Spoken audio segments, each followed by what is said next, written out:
I hope my board is This call is visible. now being recorded. Good morning, students. Today we are doing revision of chapter number 6, simplification of numerical expression. Before going to explain any question, I want to explain the method. Ki how we will solve the question. All the questions are based on this formula board mass. B stands for brackets.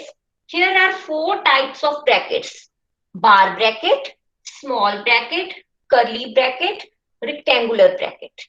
And O stands for off. Off का meaning है multiply. D stands for division. M stands for multiplication. A stands for addition. S stands for subtraction. So you have to calculate or simplify the question by following this method board mass. And you have to simplify one step at a time. Clear? जब भी आपको कोई भी question given है, then you must apply the formula of board mass. And sometime in exercise 6.1 only D mass is given, not B or B and O. Clear? But here, whenever these types of question, you must apply this formula and step by step. Single step आप एक एक step में solve करोगे तो आपकी mistake नहीं होगी and you must do rough work side by side. Clear बच्चे? So let's start from the revision assignment. Question number 1. Here question is given. Number 1, 240 minus 15 divide का साइन है 3 plus 7 multiply 2 of 6. See students, here no any bracket is given.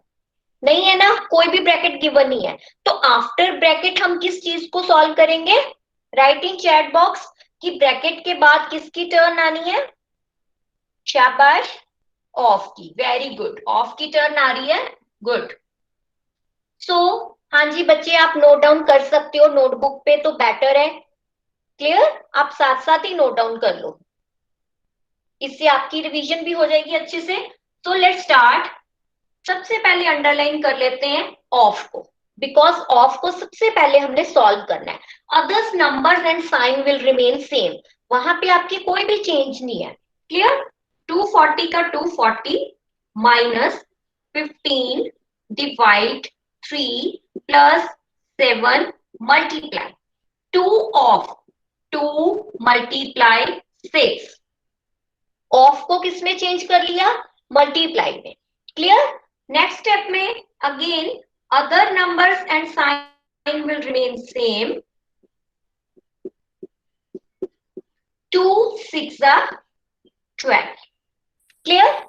2 6 are 12. Now after, see here, B O D M A S. O हमारी calculate हो गई है. Then D. अब इसमें से D कौन सी है? D में कौन सा है? अंडरलाइन कर लेते हैं, डिवीजन वाला. ठीक है? तो 240 माइनस 15 को 3 से, 3 के टेबल में 15 आ रहा है. यस, 3 5 जा 15. क्लियर? Plus 7 multiply 12. बेटे आप इस क्वेश्चन में, मुझे ये लग रहा है कि कुछ बच्चे यहाँ पे कंबाइन कर जाएंगे. इसको कंसेप्ट को आपने कंबाइन नहीं करना. ऑफ डिफरेंट है, ये वाला जो मल्टीप्लाई है वो ये है. ठीक है? अब हमारी डिवीजन भी कैलकुलेट हो गई है. After division move to the multiplication. See here, अब इसमें मल्टीप्लाई आप भी साथ साथ अंडरलाइन किया करो. ठीक है? 240 minus 5 plus 12 sevens are. Write in chat box 12 sevens are. Very good. 84. Yes. अब जो मेन मैं आपको बताने जा रही हूँ, ये आप मिस्टेक जो है बेटे, मैं आपको अपना एक्सपीरियंस बता रही हूँ कि जो प्रीवियस क्लासेस में भी स्टूडेंट्स जो कॉमन मिस्टेक कर रहे थे ना, वो यही करते थे कि इनको पहले कर देते थे माइनस, बाद में इसको प्लस. ऐसे नहीं करना है. सबसे पहले आपने इनमें से जिस नंबर के आगे कोई भी साइन नहीं है तो वो कौन सा साइन है? प्लस का साइन है. ठीक है? आपने पहले प्लस प्लस वाले नंबर्स को एक साथ लिखना है. Like 240 plus 84. नेगेटिव वाला माइनस वाला साइन आपने कर देना सेपरेट. ठीक है, ये एक आपका एक्स्ट्रा स्टेप है जो बच्चे नहीं करते, फिर आपका आंसर वेरी करता है, मिस्टेक हो जाती है आपकी। क्लियर? आपने पहले प्लस प्लस वाले नंबर्स को एक साथ कर लेना है और माइनस वाला नंबर सेपरेट कर दिया। नाउ ऐड करो 4 2 3, 324 minus 5. Yes, subtract, write your answer. Very good, 319. This is the answer. So in this way you will solve the questions. Step by step आपने क्वेश्चन को सॉल्व करना है, तब आपको कोई भी क्वेश्चन में कहीं भी आपकी कोई भी मिस्टेक नहीं होगी। If you will follow this method then आप स्मूथली इस क्वेश्चन को सॉल्व करते जाओगे। I think this question is clear to everyone. जैसा बच्चे जो भी आपका डाउट है, आप बस मुझे डाउट लिख के दो चैट बॉक्स में। ओके, 329, 329 कैसे आया? सम 3 माइनस की है बच्चे हमने, 14 माइनस 5 9, तो 1 बोरो हो गया, तो 1 रह गया 2 का, और 319 है। Clear? Now move to the next question. I will share the answer key also. Okay, don't bother कि अगर क्वेश्चन नोट डाउन नहीं हुआ, आप मेथड को अच्छे से समझ लो। क्लियर?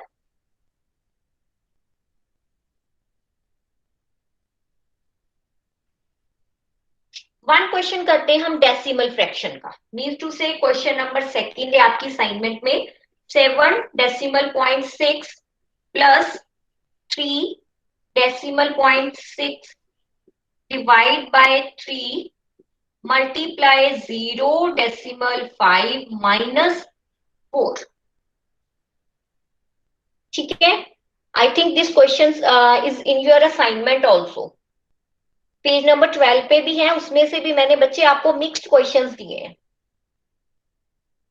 क्लियर? ये सेकंड क्वेश्चन है बच्चे। आप अगर रिपीट के लिए कह रहे हो तो मेथड विल सेम, तो रेपिटेशन में भी मेथड ही मैंने आपको एक्सप्लेन करना है, तो बेटर है आप मेथड पे फोकस करो कि मेथड क्या अप्लाई हो रहा है, ना कि क्वेश्चन। Excuse me ma'am. बच्चे अगर आप बीच में अनम्यूट करोगे तो बोर्ड विजिबल नहीं हो पाएगा। Please you will write in chat box.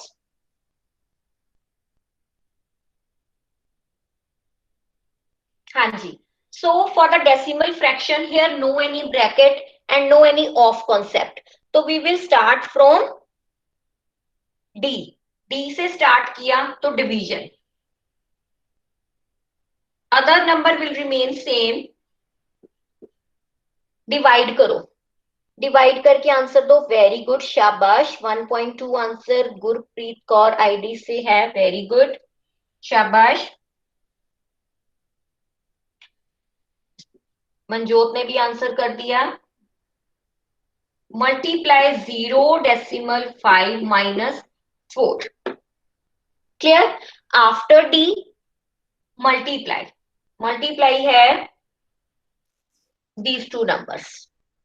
Clear? अब इनमें सॉल्व करो मल्टीप्लाई को, प्लस का प्लस, साइन आप अपनी तरफ से कोई भी चेंज नहीं करोगे। शाबाश, very good. Again Gurpreet Kaur ID से बच्चे ने आंसर किया है। बच्चे चेक योर आंसर अगेन। 1.2 है और 0 डेसिमल 5 है। ठीक है, सी 12 5 60, 60 तो है, बट आपने जब डेसिमल पॉइंट लगाना है 1 और 2, 1 2 यहां पे आएगा आपका decimal point. It mean 0 decimal 6, 0 decimal 6 ना कि 6 डेसिमल 0। आप अपने रफ वर्क में प्रॉपरली करो मल्टीप्लाई। फिर से 1 डेसिमल 2 है और 5 है, मैंने पहले डायरेक्ट कर लिया, टेबल को रीड कर लिया कि 12 5 60। जब डेसिमल पॉइंट लगाना है, डेसिमल एक और एक ही 2 हो गए, 1 और 2 डिजिट्स को छोड़ के उससे पहले क्या लग गया? Decimal point. Minus 4। Clear? Next है सेम एडिशन, एडिशन सब्ट्रैक्शन सबसे एंड में आनी है, पहले इन दोनों को ऐड करो।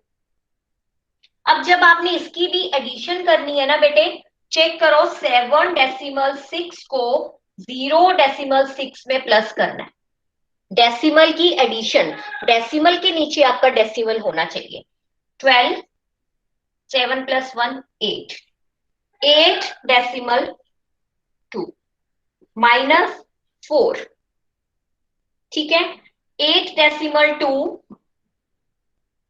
-4, 4 का मीनिंग यहाँ पे है 4 होल नंबर है, उसका कोई भी डेसिमल फ्रैक्शन नहीं है, तो आप डेसिमल 0 कर सकते हो। 4 डेसिमल 2, ये 13 डेसिमल 2 कैसे आया खुशनाथ आंसर आपका, और 7 डेसिमल 8 कैसे आंसर कर रहे हो? ओके, 7 डेसिमल 8 जिन्होंने किया है बच्चे, आप क्या कर रहे हो, आप इसको जब माइनस कर रहे हो ना तो 4 को 2 के नीचे लगा रहे हो। इसीलिए मैं कह रही हूं आपको, जब सिंप्लीफाई का चैप्टर है ना, ये इसमें आपके प्रीवियस चैप्टर भी ऐड हो रहे हैं। क्लियर? आपने कैसे करना है, रफ वर्क में कैलकुलेट करो कि 8 डेसिमल 2, 4 जो नंबर है वो सिंपल होल नंबर है, उसमें कोई भी डेसिमल नहीं है, ठीक है। तो वो हम उसको क्या लिख सकते हैं, 4 डेसिमल 0 भी लिख सकते हैं। मीन्स टू से होल नंबर के नीचे होल नंबर आ गया। 2 - 0 2, 8 - 4 4। Can we write in fractional number? No बच्चे, इसको फ्रैक्शनल नंबर में करके अगर आप अनमोल करोगे ना तो इसमें बहुत लेंथी कैलकुलेशन हो जाएगी, और डेसिमल भी तो आपको चैप्टर आता है बेटे। फिर क्या होएगा, आप जब फ्रैक्शनल नंबर में कन्वर्ट करोगे ना तो इसमें बहुत लेंथी कैलकुलेशन है, आप डेसिमल हटा के फ्रैक्शन बनाओगे, इसकी बहुत लेंथी हो जाएगा वो। तो बेटर है, इस सब की हमने डेसिमल चैप्टर किया हुआ है, अगर तो डेसिमल चैप्टर ना किया होता ना फिर आप कर सकते थे। अब तो इससे देखो कितना सिंपल और इजी हो गया। क्लियर? ओके बेटे। हाँ जी बच्चे, move to next question. Can we write ma'am, I have a doubt in exercise 6। बेटे आई एम रिपीटिंग अगेन कि आप जो है ना, आज के जो मैंने आपको क्वेश्चंस दिए असाइनमेंट में, वो क्वेश्चन जो है वो इन्हीं से ही रिलेटेड है, और मैं इन्हीं के ही मेथड आपको एक्सप्लेन करी हूँ। जितने असाइनमेंट में क्वेश्चन है ना वो सारे डिफरेंट है, वो 6.2 और 6.1 और 2 में से ही मिक्स करके मैंने वो असाइनमेंट कर। Excuse ma'am. हाँ जी, क्वेश्चन नंबर 4 करते हैं। क्वेश्चन नंबर 4, हितेश बच्चे right your doubt in chat box. Okay. 9 of 600, सी अब ये क्वेश्चन देखो, ब्रैकेट वाला, curly bracket, small bracket, 14 of 650 minus 2 of 50, small bracket close, divide. देखने पे आपको लगेगा कि ये कितना लेंथी क्वेश्चन है, बट आप देखना जब हम इसको स्टेप बाय स्टेप सॉल्व करेंगे ना तो बहुत इजी लगेगा आपको ये क्वेश्चन, ठीक है। सबसे पहले अब क्या करना है, solve the bracket. Bracket solve करनी है, तो चलो ब्रैकेट को सॉल्व करते हैं। ब्रैकेट वाले सम में भी ऐसे ही करना है, यस सेम ऐसे ही करना है बच्चे, इसीलिए Excuse me, ma'am. सारे डिफरेंट डिफरेंट, अभी मैं आपका ही आंसर कर रही हूँ जो आपने चैट बॉक्स में लिखा है बेटे, कि ब्रैकेट वाले क्वेश्चन भी सेम ऐसे ही है, ठीक है। तो मैं आज हर एक वैरायटी के क्वेश्चन ले रही हूँ जिसमें ब्रैकेट हो, ऑफ हो, डेसिमल हो और इवन फ्रैक्शन हो। एक एक कॉन्सेप्ट का एक एक क्वेश्चन मैं सबको एक्सप्लेन कर रही हूँ। क्लियर? अब सबसे पहले जब ब्रैकेट है, हाँ जी वेरी गुड, परीक्षा ने आंसर किया चैट बॉक्स में कि सबसे पहले स्मॉल ब्रैकेट, अदरवाइज सबसे पहले फर्स्ट टर्न किसकी होती है, बार ब्रैकेट की, बट बार ब्रैकेट नहीं है तो small bracket. 9 of 600 minus curly bracket, हाँ जी सबसे पहले स्मॉल, 14 मल्टीप्लाई 650 2 मल्टीप्लाई 50, यही है ना स्मॉल ब्रैकेट आपकी।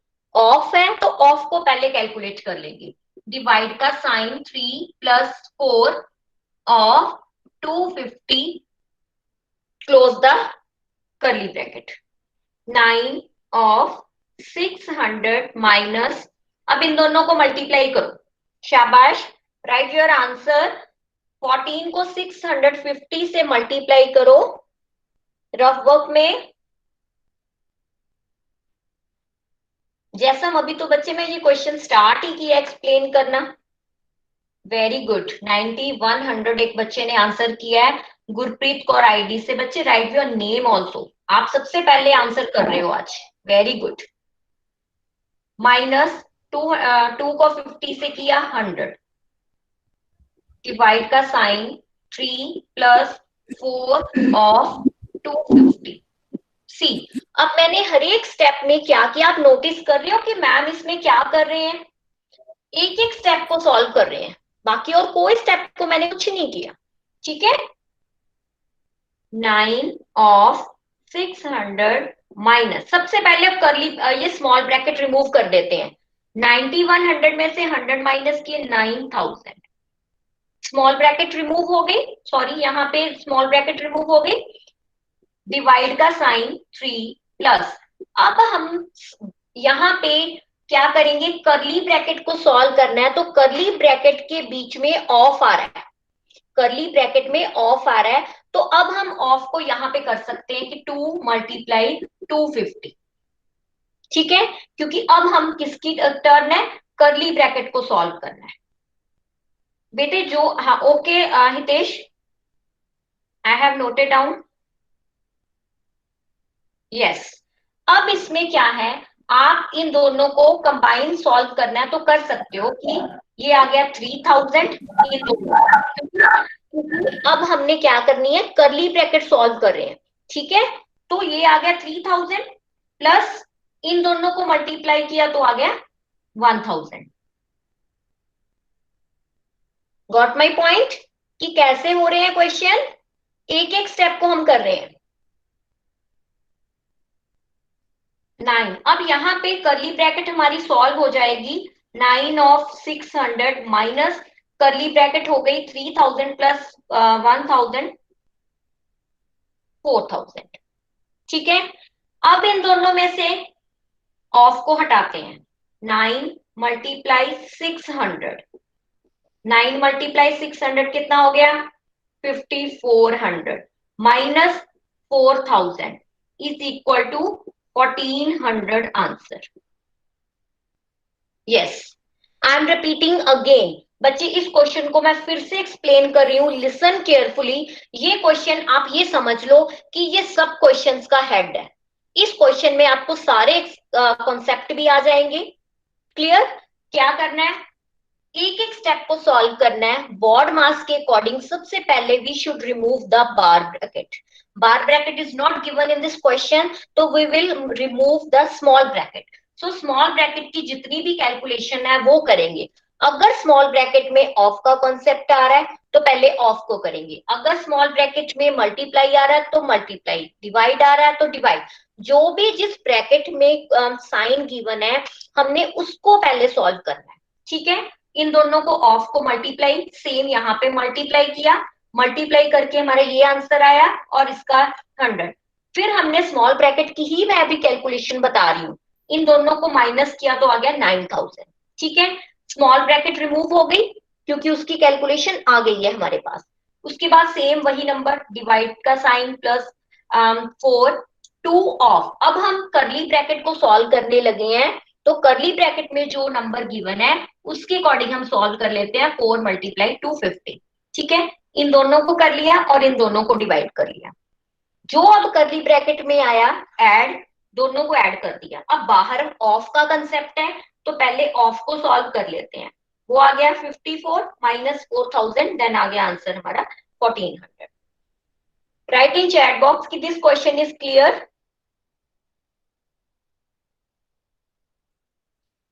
This question is clear to everyone? Okay, very good. Excuse me, ma'am. Yes.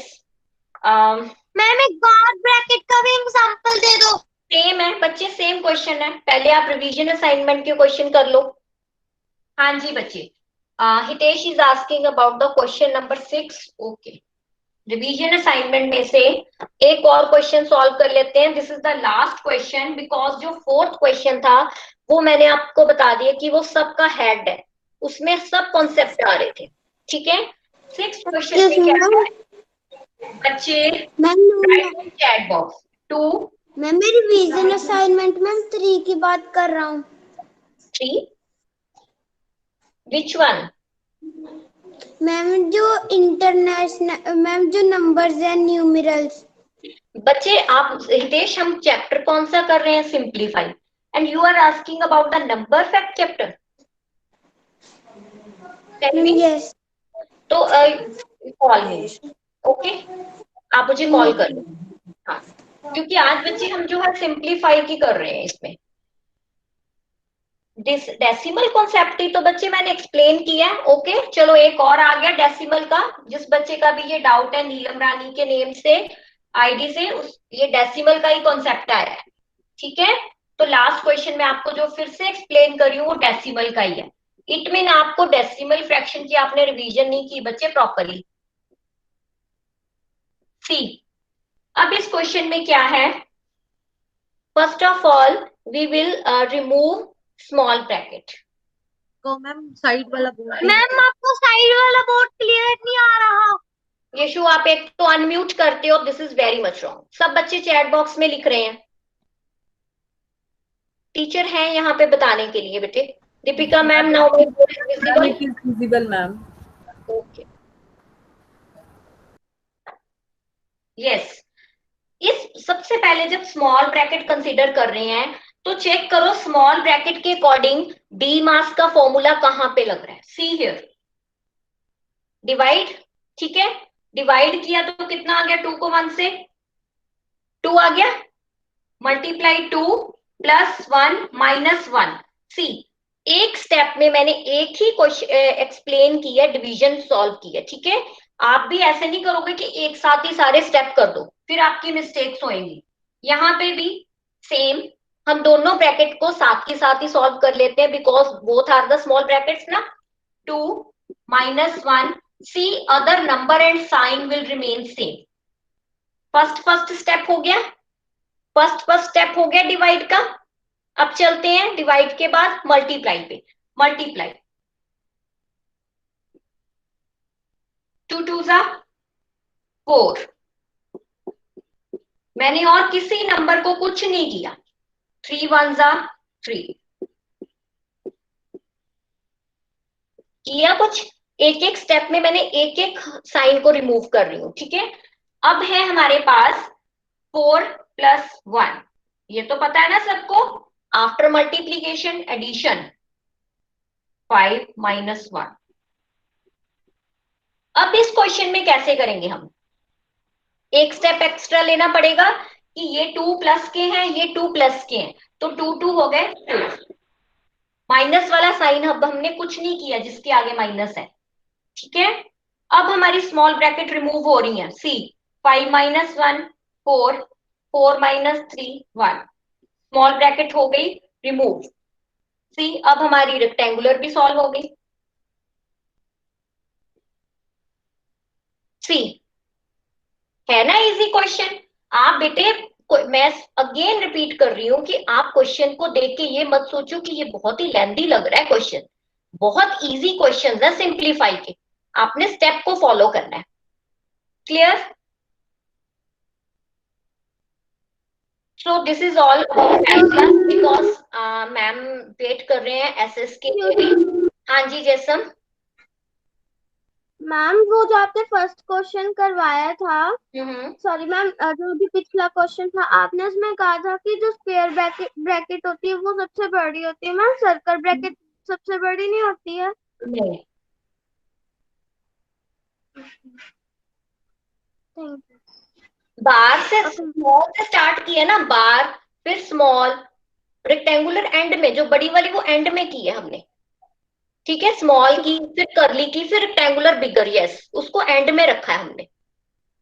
छोटे से बड़े को सॉल्व करते गए हैं, जैसे हम करते हैं ना simple to tough, easy to difficult पे जाते हैं, सेम चीज है। हाँ जी मैंने देख लिया बच्चे कि आप नोटबुक शो कर रहे हो कि क्वेश्चंस कर लिए। Okay, yes ma'am. So same ही फ्रैक्शन है। फ्रैक्शन में भी आपने फ्रैक्शनल चैप्टर भी किया हुआ है कि अगर प्लस का साइन है तो आप पहले उसमें फ्रैक्शन की एडिशन करोगे, देन सब्ट्रैक्शन करोगे। Clear? So this is all about math class. Sonali ma'am.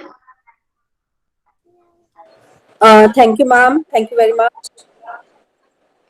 You explained very nicely. Thank I you very recalled all the questions and I was able to give answers to the students, also those who were writing in the chat box. Okay. Thank you. Now, Yes. students, are you ready for social science class? As you know, we are doing revision assignments. In this revision assignment, I am taking one chapter, new chapter, and rest of the chapters are the chapters of PT1. So I will explain you a chapter of PT2 which is new to you. For this, I will share my screen. I'm going to share the screen. Just a minute.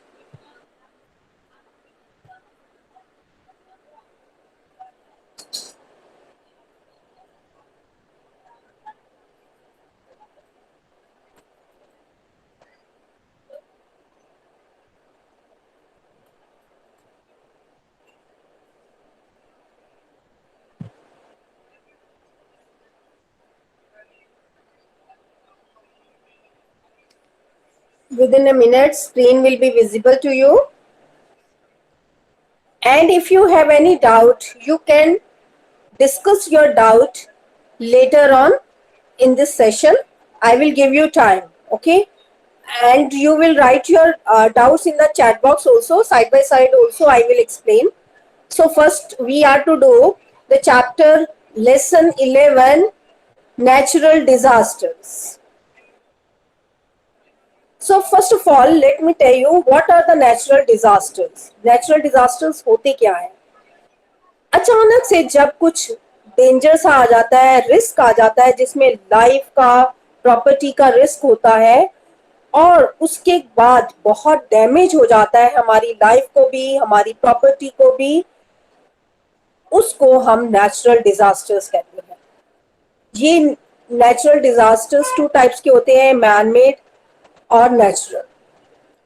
Natural का example है cyclone, tsunami, earthquake. These are natural disasters. We will learn about the natural disasters, about earthquake, about cyclones, storm surge, floods, droughts, tsunami, and volcanic eruptions. So let's learn about these one by one.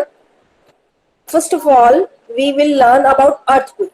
Earthquake क्या होता है, जिसको हम हिंदी में भूकंप या भूचाल कहते हैं। अर्थक्वेक के टाइम पे अचानक से जमीन में वाइब्रेशन शुरू हो जाती है। हमारा जो लैंड सरफेस है उसके ऊपर वाइब्रेशंस हम फील करते हैं, हमारी अर्थ हिलने लग जाती है और कई बार ये ज्यादा तेजी से हिलती है जिस कारण से इसके ऊपर पड़ी खड़ी बिल्डिंग्स टूट जाती हैं, नीचे गिर जाती हैं, जमीन के अंदर बहुत बड़ी क्रैक्स आ जाते हैं, तो इसको हम अर्थक्वेक कहते हैं। अर्थक्वेक को प्रेडिक्ट करना बहुत मुश्किल है, इट्स इम्पॉसिबल। हम अर्थक्वेक को डिपेक्ट नहीं कर सकते। ये ज्यादातर 1 मिनट के लिए रहता है लेकिन बहुत ज्यादा डेंजर कॉज करता है और जिस प्लेस पे वाइब्रेशन स्टार्ट होती है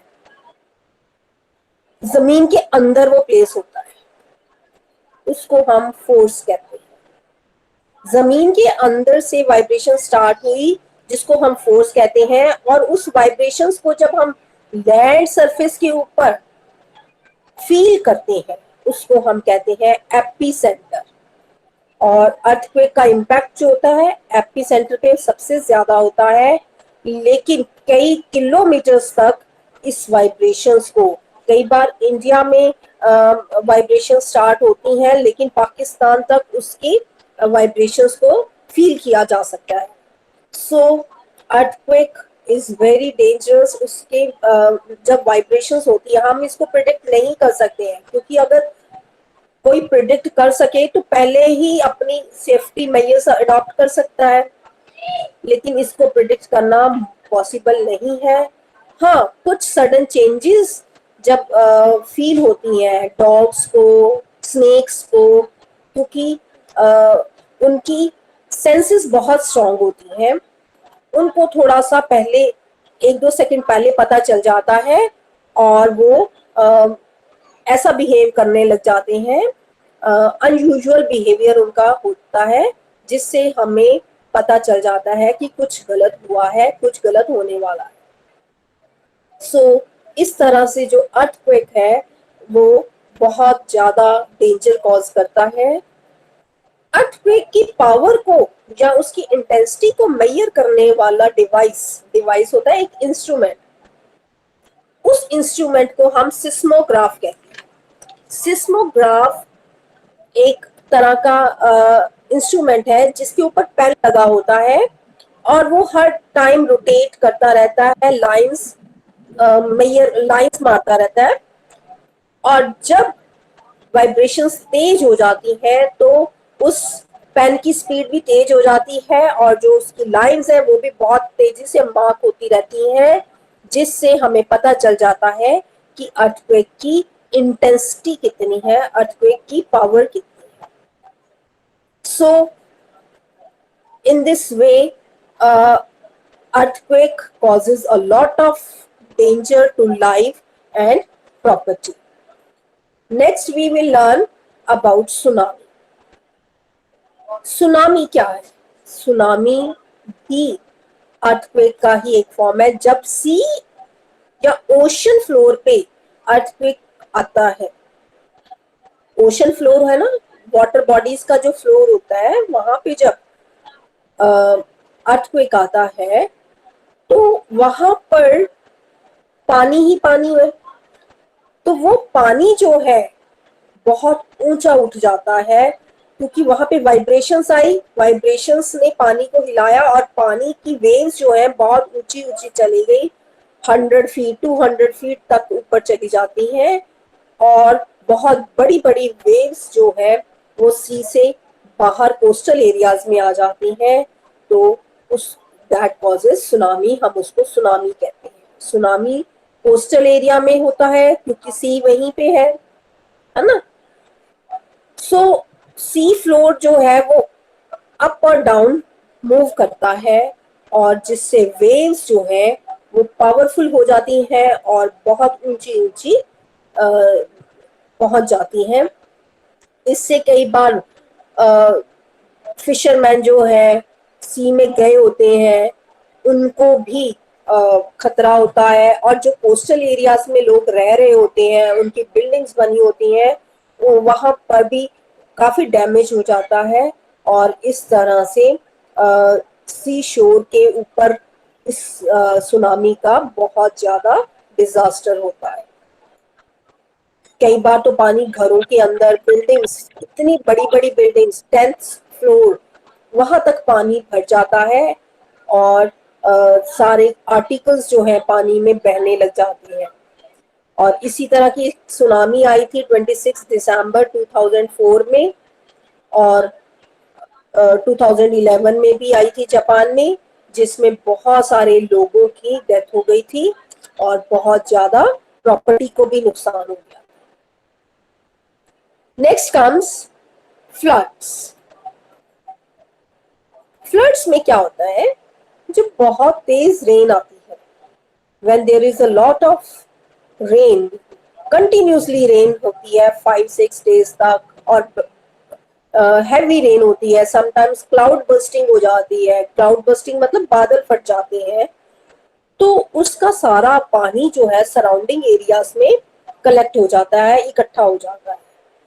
उससे क्या होता है, सारे घरों के अंदर पानी आ जाता है, सारे फील्ड पानी से भर जाते हैं, क्रॉप्स डिस्ट्रॉय हो जाती हैं। पानी घरों के अंदर आने के कारण लोगों को अपने घर छोड़ना पड़ता है, दे बिकम होमलेस, और कई बच्चे और बड़े डूब जाते हैं। पानी इतना ज्यादा आ जाता है कि उसमें वो लोग डूब जाते हैं। तो it also causes a lot of danger to life and property. और लेटर ऑन जब पानी धीरे धीरे कम होता है, तब भी बीमारी फैलने का डर होता है, क्योंकि उसमें बहुत बैक्टीरियाज, कंटामिनेटेड वाटर जो होता है, बैक्टीरियाज उसमें ग्रो कर जाते हैं और दे कंटामिनेट द वाटर, फूड। तभी कहते हैं कि जब फ्लड्स आते हैं तो उस टाइम पे उसके बाद कोई बीमारी फैल जाती है जिस कारण से लोगों को और डेंजर उठाना पड़ता है। आपने सुना भी होगा गंदे पानी में मस्कीटोस भी ग्रो करते हैं तो जो मलेरिया, डेंगू फैलाते हैं। तो सबसे पहले अब हम कॉजेस पढ़ते हैं, फ्लड्स के कॉजेस क्या हैं। This is the question also. Main cause is rain, heavy rainfall or cloud bursting, they cause floods. Sometimes what happens, there is sudden melting of snow. When sun brights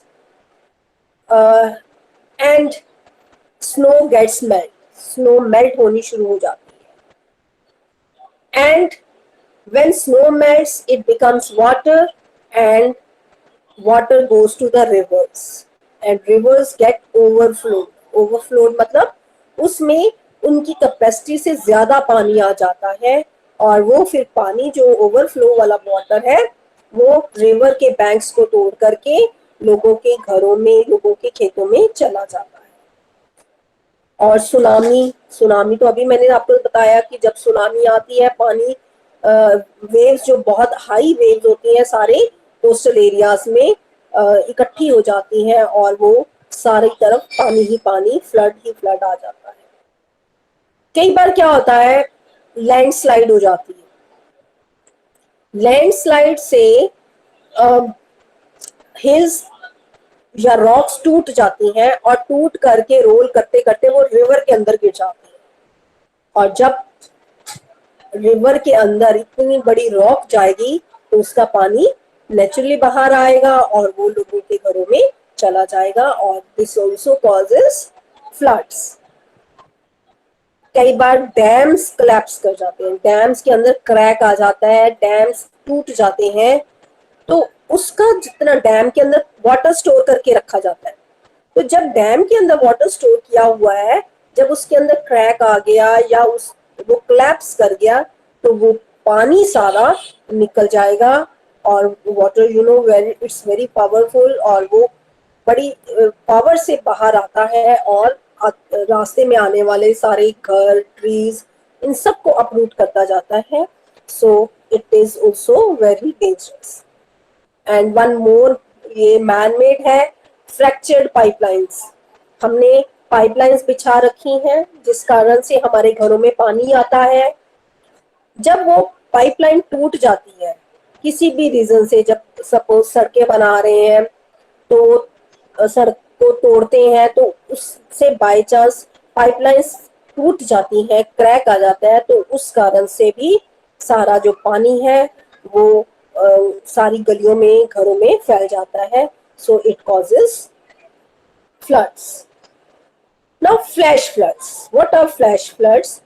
flash floods वो होते हैं, floods का तो हमें पता चल जाता है, इसकी प्रेडिक्शन हो जाती है कि बहुत बारिश आने वाली है जिस कारण से लोगों को इंटीमेट कर दिया जाता है, इन्फॉर्म कर दिया जाता है कि वो अपने घरों को छोड़ करके किसी सेफ प्लेस पे चले जाएं, हायर प्लेस पे चले जाएं। लेकिन फ्लैश फ्लड्स में कोई साइन नहीं होता है, रेन का भी नहीं साइन होता है और वो इमीडिएटली आती है, कोई वार्निंग दिए बिना आती है, तो उसको हम फ्लैश फ्लड्स कहते हैं। अगर फ्लड आ भी जाए तभी भी हमें पैनिक नहीं होना चाहिए। हम कुछ सेफ्टी मेजर्स अपना सकते हैं जिस कारण से हमें हमारी लाइफ बच सकती है। सबसे पहले तो हमें किसी हायर प्लेसेस पे या सेफ प्लेसेस पे चले जाना चाहिए। दूसरा, हमें जो अपने साथ हम जो अपना सामान लेते हैं, उसमें फूड वगैरह लेते हैं, उसको वाटरप्रूफ बैग में पैक करना चाहिए ताकि अगर पानी से वो बैग गीला भी हो जाए तो उसके अंदर का पड़ा हुआ सामान खराब ना हो। और ऐसे टाइम पे ये बहुत जरूरी है कि हमें इलेक्ट्रिकल अप्लायंसेस को टच नहीं करना चाहिए और ना ही ये कोशिश करनी चाहिए कि पानी आ गया हम स्विमिंग करके देखते हैं या फिर हम ड्राइव करके देखते हैं। So it is very dangerous. Water का फ्लो बहुत तेज होता है और आप उसमें डूब भी सकते हैं, आपके व्हीकल्स भी वहाँ पे डूब सकते हैं। सो ऐसी चीज़ें नहीं करनी चाहिए। और रेडियो में वार्निंग्स आती रहती हैं कि फ्लड आने वाला है या बारिश आने वाली है, तो उसको उस टाइम पे इंस्ट्रक्शंस दी जाती हैं, गवर्नमेंट प्रोवाइड्स इंस्ट्रक्शन, तो हमें वो सारी इंस्ट्रक्शंस को फॉलो करना चाहिए। This way we can save our life, हम इससे अपनी लाइफ को बचा सकते हैं। Next comes drought. ड्राउट क्या होता है? जब बहुत तेज रेन आती है वो फ्लड्स कॉज करती है, लेकिन जब रेन नहीं आती, कितने सालों तक रेन नहीं आती, दैट इज ड्राउट। उसको हम हिंदी में अकाल कहते हैं। मीन्स बहुत सालों तक पानी नहीं मिला जमीन को और जमीन सूख जाती है। जितने भी ड्राई एरियाज होते हैं ना, arid areas, semi arid areas, वहां पे ड्राउट की प्रॉब्लम आती है। अभी आपने सुना होगा last to last year Maharashtra में ड्राउट कंडीशंस आ गई थी, जमीन बिल्कुल सूख गई थी, वाटर और इवन एनिमल्स को खाने के लिए नहीं कुछ मिला, क्योंकि जब वाटर नहीं होगा क्रॉप्स ग्रो नहीं करेंगे। तो इस तरह से ड्राउट कंडीशंस में लोगों को भूख से, मतलब लोगों की भूख से डेथ हो जाती है और क्रॉप्स फेल हो जाती है, क्रॉप्स ग्रो नहीं हो पाती और कई बार फार्मर्स जो हैं इससे बहुत दुखी हो जाते हैं एंड दे बिकम हेल्पलेस। और क्रॉप्स नहीं होंगी, शॉर्टेज ऑफ फूड होगा, और जब शॉर्टेज ऑफ फूड होता है तो लोगों जो पुअर लोग हैं they can't afford food even, और उनको कई बार अपने मील स्किप करने पड़ते हैं। क्लियर? और इसका मेन कॉज यही है, जब बारिश नहीं होती, डेफिशिएंसी ऑफ रेनफॉल, रेनफॉल में कमी आ जाती है। और कई बार स्नो होती है, स्नोफॉल होती है लेकिन बहुत कम होती है, उस टाइम पे भी कम स्नोफॉल से पानी नहीं बनेगा, और पानी नहीं बनेगा तो फील्ड्स में पानी नहीं, फील्ड्स को हम पानी नहीं प्रोवाइड कर पाएंगे और हमारी क्रॉप्स फेल हो जाएंगी। क्लियर? नेक्स्ट है इफेक्ट्स ऑफ ड्राउट। इसकी क्या इफेक्ट है? सबसे पहले तो रूरल एरिया में, रूरल एरिया यानी कि विलेजेस, विलेजेस में क्या होता है, क्रॉप्स फेल हो जाती हैं, पानी की कमी हो जाती है, उनको पीने के लिए या क्रॉप्स को पानी देने के लिए पानी नहीं बचता है, और फूड की शॉर्टेज हो जाती है, और सैनिटेशन की प्रॉब्लम आ जाती है, अपने आप को वो साफ नहीं रख पाते हैं, और जिस कारण से कई कंटामिनेटेड बैक्टीरियाज ग्रो करने शुरू हो जाते हैं और they cause contamination. Next poverty हो जाती है, बहुत पुअर लोग और पुअर हो जाते हैं, लोगों के काम छिन जाते हैं, अनएम्प्लॉयमेंट हो जाती है, और इकोनॉमिक डिजास्टर होता है, लोगों के पास परचेजिंग की पावर फिनिश हो जाती है। Effects of drought in cities and urban area. City और अर्बन एरिया एक ही बात है, वहां पर भी सेम प्रॉब्लम आती है, पानी की कमी हो जाती है, जितने भी फूड हैं उनकी कॉस्ट बढ़ जाती है, उनकी कॉस्ट बढ़ने से सिर्फ मतलब रिच फैमिलीज ही फूड को परचेज कर पाती है। हम इसको कैसे रोक सकते हैं? अगर हम ज्यादा से ज्यादा ट्रीज ग्रो करें, अफॉरेस्टेशन मींस मैक्सिमम प्लांट्स को ग्रो करें, जो कि जिनके रूट्स जो है मॉइस्चर को पकड़ के रखती हैं और हमारी लैंड सरफेस को ड्राई नहीं होने देते। तो इस तरह से अगर हम ट्रीज ग्रो करें, साथ में हम इरिगेशन की फैसिलिटीज प्रोवाइड कराएं, तो ड्राउट कंडीशन से बचा जा सकता है। नेक्स्ट है वॉल्केनिक इरप्शन।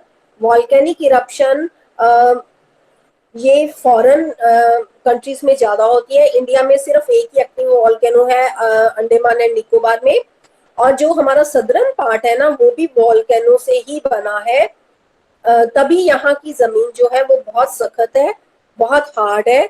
इसमें क्या होता है, जमीन के अंदर बहुत प्रेशर बन जाता है और वो प्रेशर जब बहुत हाई हो जाता है, टेम्परेचर अंदर बहुत ज्यादा हाई हो जाता है, तो वो किसी क्रैक से बाहर आना शुरू हो जाता है और उसमें से रॉक्स, मॉल्टन रॉक्स, गैस बाहर निकलती है और सारे एरिया में फैल जाती है। जब ये ठंडा होता है लावा, इसको हम बोलते हैं लावा, तो जब ये ठंडा होता है वो बहुत हार्ड हो जाता है और वहां पे ही जम जाता है।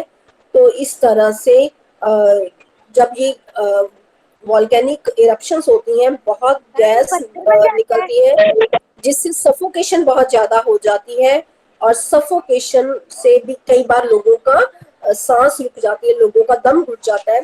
तो it also causes loss of life. लेकिन इसकी प्रेडिक्शन हो जाती है, लोगों को पहले ही इन्फॉर्म कर दिया जाता है ताकि वो सेफ प्लेसेस पे चले जाए। क्लियर? यहाँ पे मैंने वॉल्केनो का एक डायग्राम भी शो किया हुआ है, तो किस तरह से जमीन के अंदर एक जैसे प्रेशर बिल्ड हुआ, टेम्परेचर हाई हुआ और वो एक ट्यूब की तरह बाहर निकलता है, उसको वेंट कहते हैं जहां से वो निकलता है। तो इस तरह से लावा और हॉट गैसेस जो है वो बाहर आती हैं और इस टाइम पे इतना स्मोक हो जाता है, इतनी सफोकेशन हो जाती है, एयर पोल्यूशन हो जाता है, कई बार तो लो विजिबिलिटी हो जाती है, हमें दूर दूर तक कुछ दिखाई नहीं देता। और इसमें प्रिकॉशन यही है कि हमें मड, जो वॉल्केनिक मड है वो बहुत गर्म होती है, इट्स वेरी हाई, हम उसके कितने किलोमीटर तक भी जाएंगे तो हमें हीट फील होती है, तो उसके पास बिल्कुल नहीं जाना चाहिए और ये बहुत हॉट होती है। नेक्स्ट है साइक्लोन्स। साइक्लोन्स टाइम होने वाला है, I will explain you. Cyclones और स्टॉर्म सर्ज एक जैसे ही है, ये दोनों सी के अंदर आते हैं। जब विंड्स गर्म होकर के ऊपर उठती हैं तो नीचे एक खाली जगह बन जाती है और उस खाली जगह को लैंड ब्रीज कवर करती है और ये वाटर ऊपर एक माउंट की तरह चला जाता है। ये एंटी क्लॉकवाइज घूमता है और इसकी स्पीड बहुत तेज होती है, 120 से लेके 200 किलोमीटर तक। ये इंडिया में उड़ीसा, आंध्र प्रदेश, वेस्ट बंगाल में देखा जाता है। तो इस तरह से ये बहुत ऊंची, हैवी हो जाती हैं और कई बार कोस्टल एरिया में भी आ जाती हैं, जिस कारण से कोस्टल एरिया में रहने वाले लोगों को अपना घर छोड़ करके दूसरे सेफ प्लेस पे जाना पड़ता है। ऐसे में एनडीआरएफ की टीम्स जो होती हैं वो गवर्नमेंट प्रोवाइड कराती है, हेल्प प्रोवाइड कराती है ताकि लोगों को बचाया जा सके, उनकी सेव किया जा सके उनकी life. So this is all about for natural disaster. So if you have any doubt, you can write in the chat box. This is all, Deepika ma'am. Yes, one student is asking, ask plateau. Plateau bete, plateaus are made from the volcanic eruption. जो volcano होते हैं, volcanic eruptions होती हैं, उसमें से जब gas या लावा निकलता है, वो लावा जो है जमीन पे ही फैलता जाता है और फैल करके वो कूल हो जाता है और वो जब कूल हो जाता है, बहुत साल लग जाते हैं, ठंडा हो जाता है, तो it takes the shape of land. तभी साउथ की लैंड जो है ना, नॉर्दर्न प्लेन्स हम कहते हैं वो प्लेन है, फ्लैट है, लेकिन जो साउथ की एरिया है दैट इज प्लेट्यू, वो ऊपर खाबर है, मतलब कहीं से ऊंचे है, कहीं से नीचे है। That land is not even, वो इवन नहीं है।